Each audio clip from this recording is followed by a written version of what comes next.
The Academy Awards have announced that by 2024, all feature films will need to meet several, quote, diversity requirements in order to win Best Picture.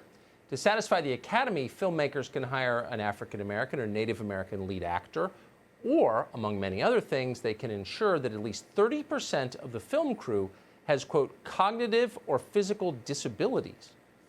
Mark Steyn is a legitimately serious student of film. He spent many years writing about it, and we thought it'd be interesting to get his take on what this means for the future of Hollywood and for art in this country. Mark Steyn, thanks so much for coming on. This does seem like a kind of turning point. Yeah. Do you think that it is?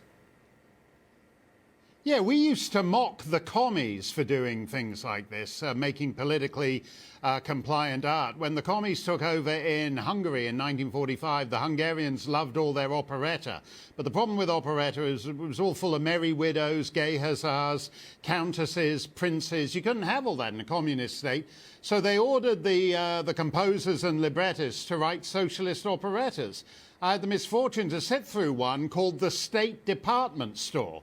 It played about as well as it sounded, and we made jokes about the communists for doing that, all the way through to the fall of the Berlin Wall, and now we're doing it. 30% of secondary roles under this New Deal are going to have to be filled by, made up of people from at least 2 underrepresented racial groups. So, for example, you were talking about the new African Black Panther movement, and I would be quite interested in making a film about them.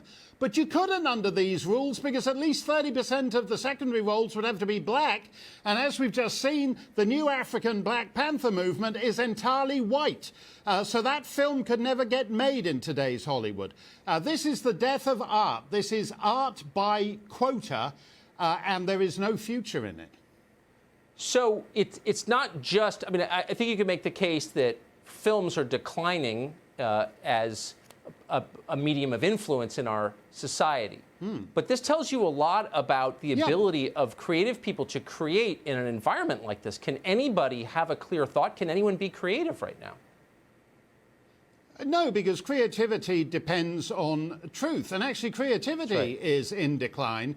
Over the last 100 years, we've actually lost the ability to do certain things like opera or representative oil painting. But we said it doesn't matter because now we've got new things like pop songs and sitcoms and motion pictures, and we can't do any of those too. Hollywood has been propped up for the entirety of this century by mid-20th century superheroes, mostly created around 1964 by Stan Lee and Jack Kirby, all the Marvel ones that have now turned Hispanic, gay, transgender, Muslim, but which people still go to see because of what was done in 1964, and then middlebrow English literature like J.K. Rowling with Harry Potter or Ian Fleming with James Bond. We're dead creatively. We're dead. And those guys who wrote, if you recall a few weeks ago, that letter to Harper's Magazine by the big shot writers like J.K. Rowling, Margaret Atwood, The Handmaid's Tale chickie, and all the rest of them, they were sort of, oh, we're a bit concerned about this cancel culture. Listen, Margaret Atwood, J.K. Rowling, you guys need to wake up. I know some of these people. Some of them were quite helpful to me during my free speech battles in Canada a decade ago, and they don't realize now they're in the crosshairs, and they don't have 5 to 10 years to turn this thing around. If you don't want to be doing the socialist department store operetta, you guys have got to speak up now because this is the death of art.